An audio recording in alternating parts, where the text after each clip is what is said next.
And the reason they felt they needed to do that, Jesse, is because if they told their audience the truth, that when gas is the most expensive it's been, flights are super expensive, that 5,000 kids decided to spend a weekend in summer traveling across the country to go hear from conservative speakers, maybe the audience of The View would think twice about all of their ideas. That's why they felt so compelled to try to smear our wonderful summit this last weekend. Yeah, they have nothing else to talk about. Everything exploded when a jaw-dropping $100 million lawsuit slammed down.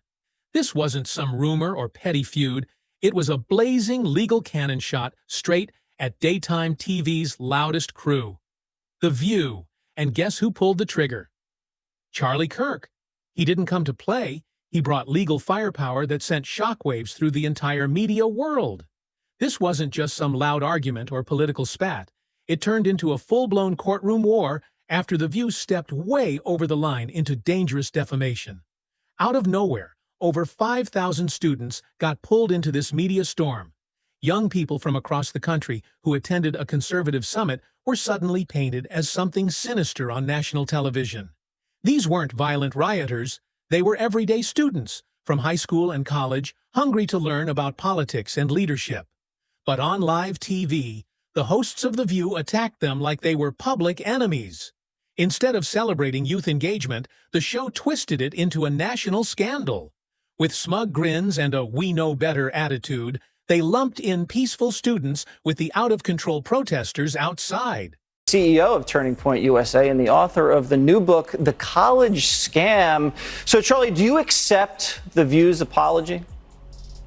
I mean, regardless of whether or not I accept it, the question is, do our students accept it? That's really what's at heart here. They went after our 5,000 students at our event there of high school and college kids. And look, I get attacked all the time. People say false things. I'm a public figure. But when you go after 16 and 17-year-olds that travel from across the country that then have to live for the rest of their life with a shadow over them because someone at ABC says that they might be linked to neo-Nazis. Sunny Hostin, one of the most outspoken voices on that panel, decided to drop a bombshell on national TV, and jaws practically hit the floor. She didn't just go after Charlie Kirk, she threw punches at the students too. Then she made it even worse by saying, "What we did not have is white women who voted about 52% for Donald Trump. Uneducated white women is my understanding." The boldness was absolutely shocking. That wasn't just rude. It was a full-blown insult. It came off as snobby, disconnected, and a total slap to the face of hard-working Americans who don't fit into her elite bubble. She even dragged Latino and black men into her rant, treating their political choices like some kind of mistake, ignoring how deeply diverse political opinions have become across the country. That's when The View crossed the line for real, suggesting that the angry mob outside, waving nasty signs, was part of the calm, respectful students inside, with absolutely no proof to back it up. This wasn't a thoughtful debate. It was a cruel smear campaign. Innocent students with zero connection to protesters were suddenly lumped in with extremists just for attending a conservative summit. Imagine being one of those young people, excited to learn, meet others, and grow, only to have the world throw dirt on your name for something you had nothing to do with. Charlie Kirk watched this circus unfold, and he wasn't going to let it slide. This wasn't just about him. It was about protecting thousands of students who came in good faith and got burned. Let's be real. Not going to an Ivy League school doesn't make you clueless. Plenty of so-called uneducated voters have more common sense than the rich TV personalities shouting on screen. You can hold a fancy degree and still walk away believing wild things like men can give birth. But that doesn't make you wise at all. Welcome back. You know, in Monday's conversation about Turning Point USA, I put the young people at the conference in the same category as the protesters outside. And I don't like it when people make assumptions about me, and it's not any better when I make assumptions about other people, which I did. So, my bad. I'm sorry. Okay. So, The state, the U.S. But look, what did it take for us to get to the point of an apology? We had to threaten a lawsuit, Jesse. And by the way, we're still entertaining it. We're talking to some of the best lawyers out there that are experts in this. And as you know, these things can be very complicated. There's a lot of facts and circumstances around it. But we're not going to let this go, because you should not be able to smear 5,000 high school and college kids and then just be able to walk away with it. Charlie didn't flinch for a second. He said real Americans, especially hardworking women, are tired of being labeled stupid just because they don't fit the liberal narrative. So he held the line. He made it loud and clear. This lawsuit wasn't for clout or ego.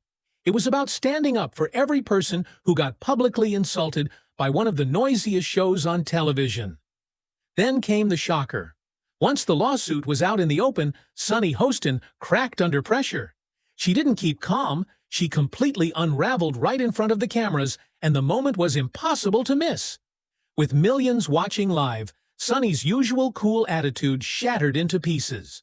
Her voice shook, her words stumbled, and her confident tone turned into chaos right before everyone's eyes. This wasn't just heated commentary, it was a full-blown on-air meltdown that stunned viewers from coast to coast. Her co-hosts froze, their faces full of shock, as Sunny spiraled, trying to explain herself, but only sank deeper. Instead of giving a calm and clear response, she launched into a wild rant. It came off arrogant, frustrated, and totally disconnected from the regular folks watching at home. She mocked the very same people she claimed to care about, once again throwing shade at uneducated voters, tossing out sweeping insults like they meant nothing. And right in the middle of her on-screen spiral, she started throwing around voting numbers like a lifeline, hoping facts and figures could stop the flood of backlash. But that move bombed too. Her words stumbled, her stats felt hand-picked, and her voice was soaked in judgment. This wasn't a real defense. It was a dramatic collapse dressed up as commentary. What happened next was jaw-dropping. The polished TV image fell apart, and what viewers saw wasn't confidence or wisdom. It was pure, undeniable panic live on air. Right beside her, Whoopi Goldberg didn't move an inch. No jokes, no snappy one-liners, not even a grin. Just cold silence, and it spoke louder than any words. You let them in and you knew what they were. Right. So you are complicit. I want to make a quick clarification about the neo-Nazi Turning Point event. They were outside protesters. My point was more metaphorical, that you embraced them at your thing, I felt. For once, the set of The View felt tense, unscripted, and totally shaken. The usual polished jokes and smooth comebacks disappeared, replaced by stunned faces and pure panic. Charlie Kirk didn't sit back to gloat, not for a second. His eyes stayed locked on the real victims, the students. They were the ones who got hit hardest by the chaos, The View unleashed. He made it clear. This wasn't some shallow TV feud between celebs. It was about standing up for young people who got unfairly dragged into a national mess. Some of those kids were only 16 or 17, bright-eyed students from small towns, filled with hope, just starting to explore politics for the first time. They didn't ask for any of this. They never agreed to be tied to hate symbols or extremist groups that weren't even part of the event.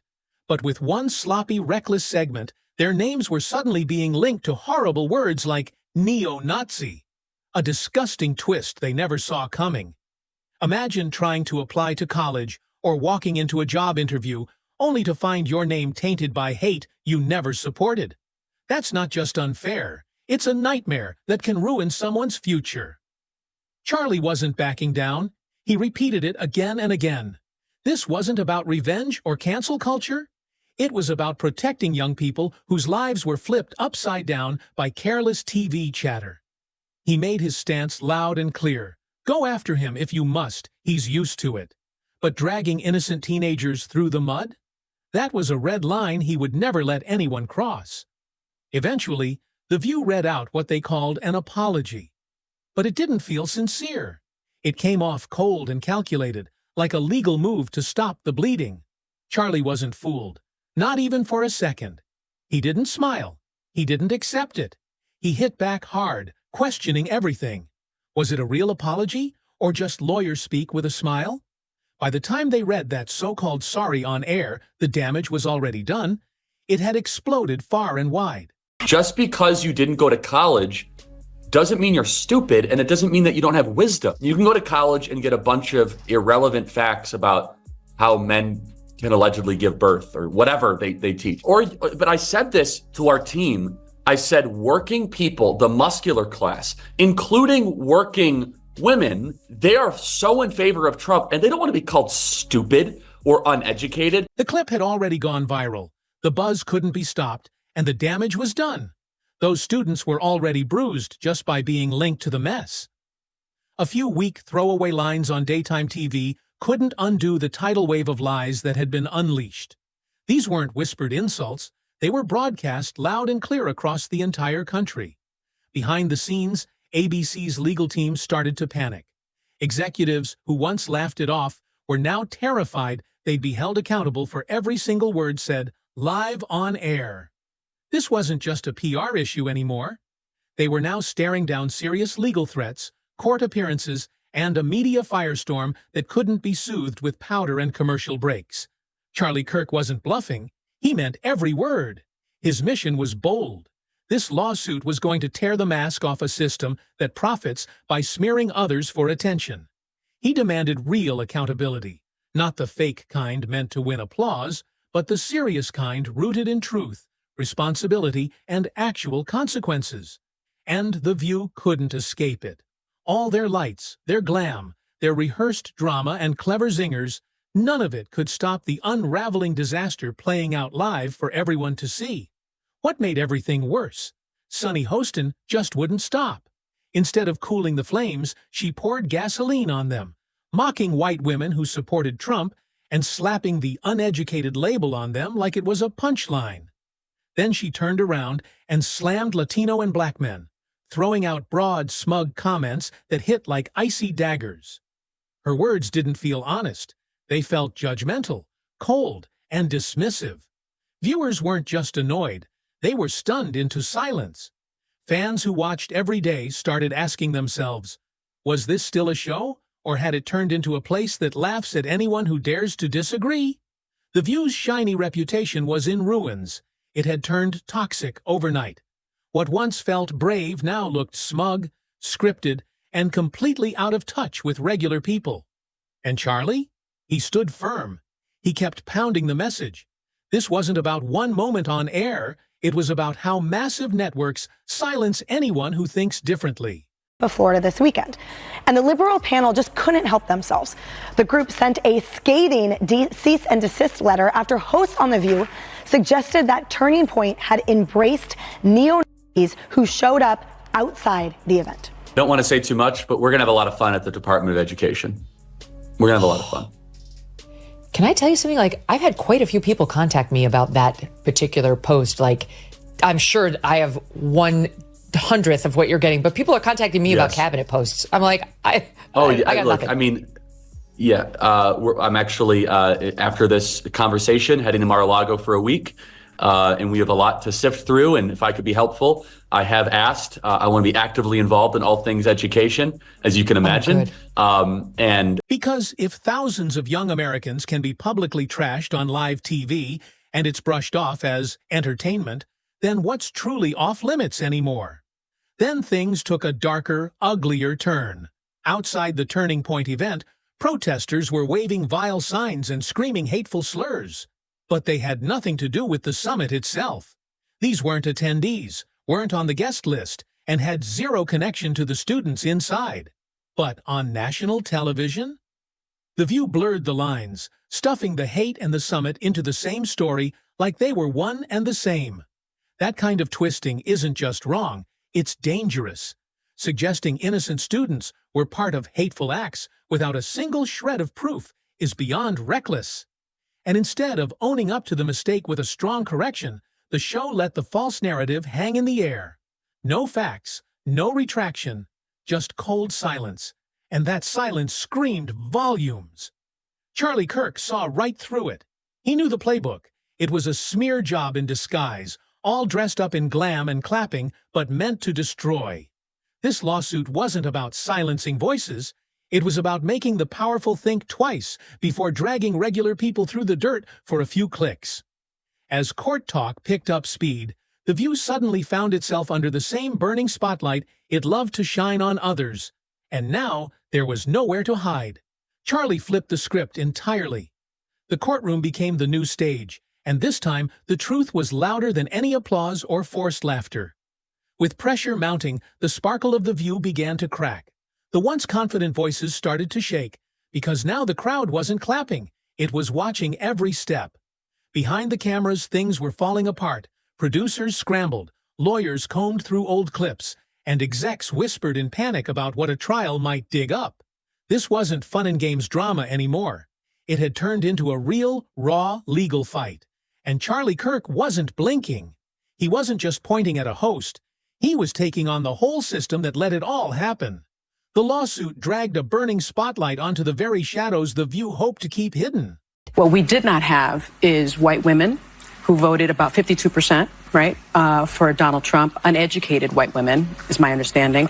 Her disgusting, gross elitism and her complete out-of-touch nature with respect to the rest of the world. Sunny Hostin goes on The View and decides now would be a great time to dump all over the so-called uneducated. Suddenly, every smug smirk, every snide laugh, every careless jab tossed from that famous couch became potential evidence. The drama cooked up for ratings had transformed into real, raw, legal heat. This wasn't just a talk show anymore. They were now fighting for their reputation in front of lawyers and a public that had had enough. And this time, no one was pulling punches.